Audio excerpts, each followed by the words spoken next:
it's Jen, back with part 1 of the Slip Slop mystery top. That's a mouthful. So hopefully you watched at least part, maybe. I don't know if you want to know exactly what you're making, but the spoiler video. This project I'm using Lionbrand Cupcake yarn. It is a 3-weight. I need my glasses. Pause. Alrighty tidy. Back to the yarn. This is a loose fitting sweater made just for you. And I'm going to help you design your own as you go. Lionbrand Cupcake yarn in these colors here. Isn't it pretty? I don't know if you can see. Not quite as much of a rainbow, but it has corals, peach, white, light teal, and a darker teal. Sorry, my light went out on me. You can find this at Joann's. Not sure. You could also use a mandala or a generic mandala like Ice has. Their DK cakes.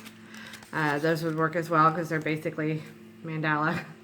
But I like some of the newer colorways they have in the cupcake. Not sure exactly what the difference is as far as the yarn's concerned, but this is 590 yards. I believe it's a little bit more yardage than a regular mandala. It's a 3-weight light. It calls for an H hook, my favorite hook. Even if it didn't call for an H, I would use an H with it because that's just what I like to use. This colorway is number 213, Sea Breeze. Not sure if you can see that. Alright, so it is 100% acrylic, machine washable and dryable. And I did sit down, I sat down on the floor when I was there because it was low on the shelf and just took some cakes out and made sure that my die lots matched because I got 4 of them for this project. If you're a smaller person, you might be able to get away with 3. Again, this is not a cookie cutter pattern. Free your mind. Free your mind. We're going to expand our thinking with this project, and it's a mystery only because we're going to look back. I'm going to look back at my project I've already made. It's in the spoiler video, and recap what I did, and you can modify it as you see fit, or if you need help, you can comment in the comment section and I will try to help you as I'm able. Alright, so we're going to swatch this. Everybody always says, I recommend doing a swatch, blah, blah, blah, blah, blah. You can swatch if you want to swatch. I myself generally know what I can get away with. If I'm looking at a pattern, I've come to that stage where, especially after designing my own stuff, and using this particular hook size and this particular yarn weight, that I can generally tell the gauge is going to be right. I don't have to measure. I very rarely make a gauge. But I want to do it so that you can see, and it's not going to be a 4-inch swatch, but I want to do it so you can see the stitch, how it's made. I am a lefty. If you're right-handed and you have trouble, if you're newer to crochet, I suggest that you take a face mirror and hold it up to your monitor so that it will reflect it and look right-handed. Or you can just pause it as you need to and position your right hand holding the needle, and then your left hand holding the yarn. Just do everything opposite. That's how I learned to knit on knittinghelp.com. I switched everything. I couldn't find a yarn shop that could teach me how to knit left-handed, and I'm a continental knitter, which is no surprise because I was born to crochet, and then you hold it like you're crocheting. So I have just a extra bit of mandala here. I think it was Pixie, I don't know. The peach and plum colorway, really pretty combo. So I'm going to reposition the tripod, and we will start talking about the stitch, and you can watch what I'm doing.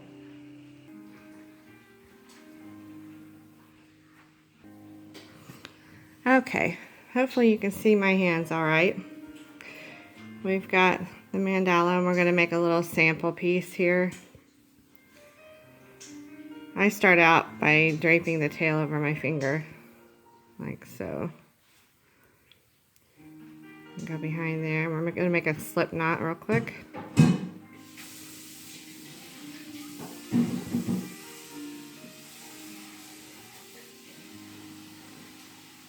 You don't want your chain too snug.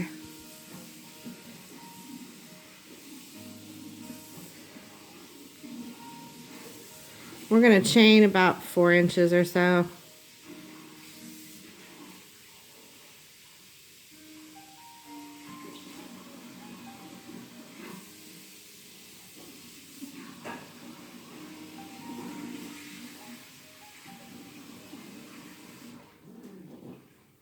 Oop, I split my yarn. Let me pick that up.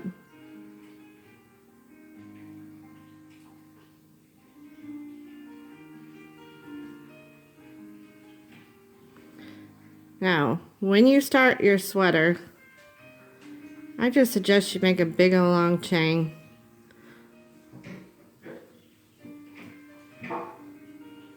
We're not going to count chains.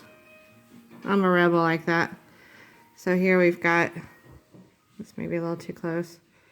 We've got about 4 to 5 inches there. To do this stitch, you're going to go into the 4th chain from the hook, counting from the hook. 1, 2, 3, 4th chain right there. So we're going to, this stitch here, this counts as our single crochet and our first chain 2. I'm going to wrap and go in and do a double crochet. Oop.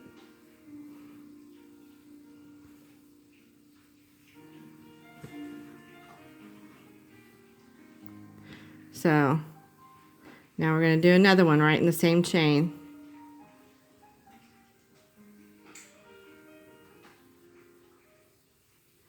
So now we've got that first chain. There's 3 or 4 chains there, and a double and another double.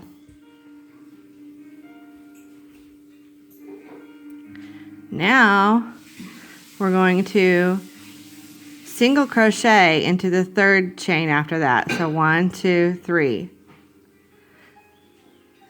Single crochet.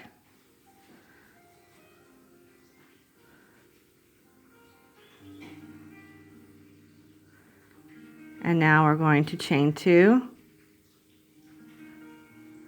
and double crochet twice into that same chain.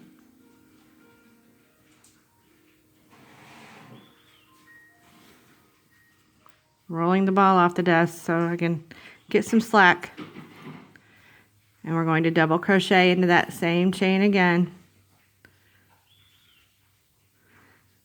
So see there, you've got a single crochet. I go into 2 loops, two of the loops of the chain, leaving the one at the bottom. Single crochet, chain 2, double crochet, all in the same chain. Go into the 3rd chain again, single crochet, chain 2, double crochet into the same chain,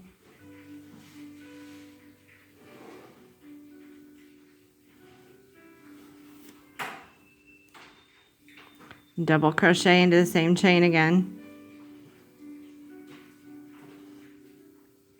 And you can see they kind of lay at an angle. We've got 3 blocks or units, as I call them. Going into the 3rd chain from the hook again, from that previous stitch, 3rd chain, single crochet,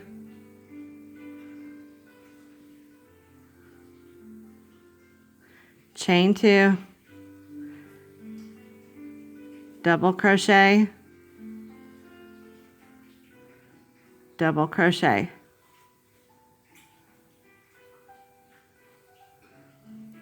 Third chain from that stitch, single crochet, chain 2, double crochet into the same chain, double crochet into the same chain. Now we've reached the end. At the end of this row, and you may have some chains left over, and it don't matter. We can cut those extra chains off and work up a tail and bury the tail. But we're going to just single crochet into the last one. So I've skipped into the third chain from that last stitch and just a single crochet for the end of the row. Then we're going to chain 3 and turn your work, or turn and chain 3. Now we're going to start this just like we did the first one. We're on row 2. We've chained 3, and we're going to go into that single crochet we just did at the end of that row and double crochet 2 times. 1 and 2. Now we're going to go into the chain space of each little block or unit and do the same thing we did before. Single crochet, chain 2, double crochet, and double crochet. Into the top of that one again, next block over. We're going to dive into that chain space, single crochet, chain 2, double crochet, double crochet. Next one, into that chain space, single crochet, chain 2, double crochet, double crochet. Same thing on the next one. That chain space, single crochet, chain 2, double crochet, double crochet. Now we've reached the beginning. So the start of the previous row, you're going to still go into that same chain space. Look for your chain space. Single crochet, chain 2, double crochet,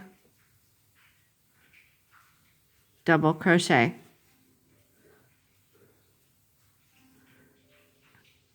So now what are we going to do? This doesn't look right, does it? You've got an extra block over here, and it's not right. Part of the mystery here, you're figuring it out with me as we go. What is wrong with this picture? How would we start our next row? This is overextending that previous row. We want it flush. So take those 2 doubles out, and you're going to stop with a single crochet in the top of that chain space.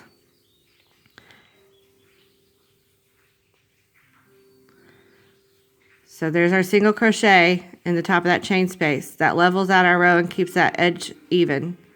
So we're going to do our chain 3 and turn,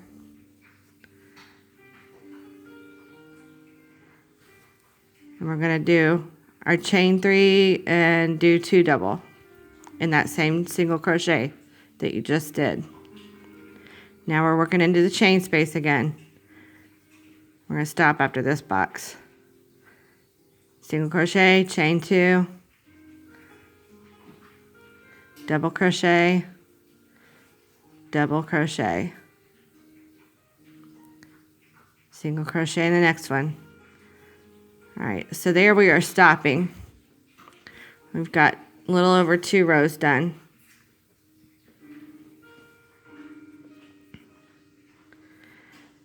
All right, so now you can see there's a bit of a texture to it. Once it's been washed, it's going to flatten out and stretch just a bit. Keep that in mind as you're making your garment. You will get some stretch. If you want to, you can make a swatch, and you can steam press it with your iron and kill it. Don't want to murder it. Make sure you have your steam on. We don't want to melt it. It is acrylic. But you can steam it and see what it's going to look like when it's done, and see how much it grows. So say you measure Let's measure this. Say you get your swatch done, however many boxes you make it. All right. And you want to know for sure what size it's going to be after it's been washed and dried. Because it's not going to shrink, but it's going to stretch a bit. This is just about 4 inches right here. Say you go and you steam it, and it stretches another 1/2 inch or another inch. So you've gone from 4 to 5. So every 4 inches of stitching, you're going to get an extra inch after it's washed and dried. There's a way to figure out the percentage increase. We can go into that later, but we're not going to get that technical this time around. This is a boxy, loose-fitting garment.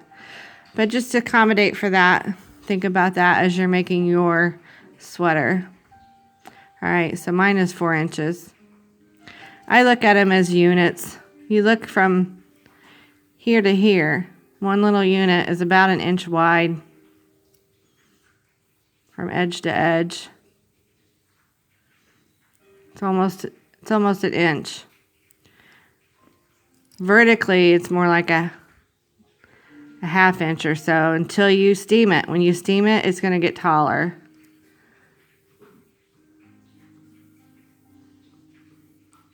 But one little unit is about 1/2 inch.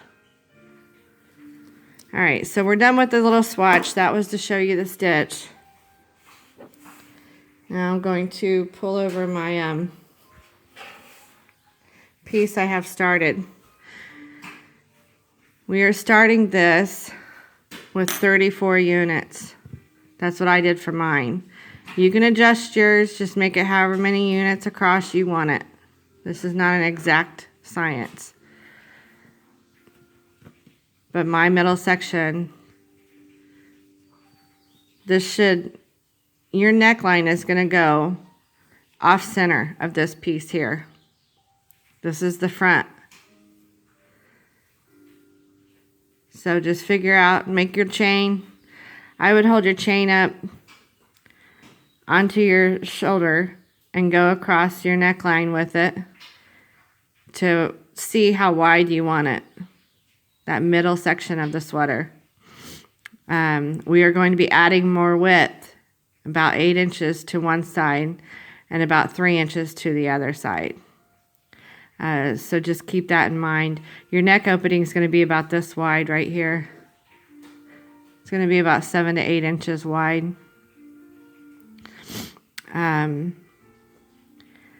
So just make a big long chain.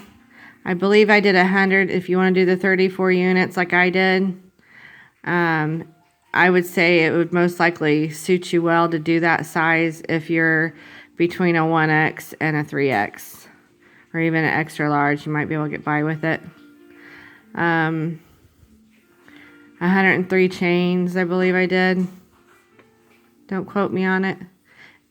Just make a couple extra chains. If you don't use those chains, you can always work those chains loose and grab your tail and tuck it in. So I'm going to let you start again. We can work a row together, or part of a row on this right now. So I single crocheted at the end of that row into that chain space. Now I'm going to chain 3. I'm going to turn and 2 double into that single crochet I just made.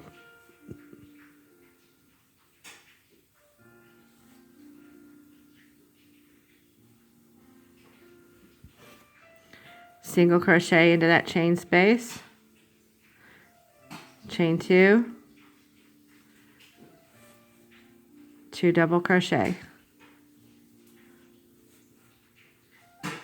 Those of you who have done the corner to corner blankets, this is just one less double crochet.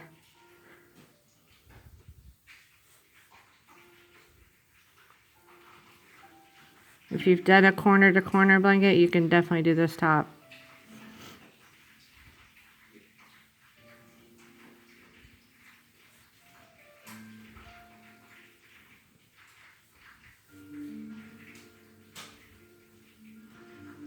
Okay, so there are 4 of the side saddle shell, block stitch, whatever you want to call it. And as we get into the color changes, it does make a little bit of a wave. If you have a lot of contrast, it's really great. I hope you can see this well enough, and I hope I don't sound like I'm yelling because I'm closer to the phone. All right, that'll be it for this video. You're going to keep stitching until you hold this piece up, and it is about 3 to 4 inches from the top of your shoulder. And then we're going to get into the neckline.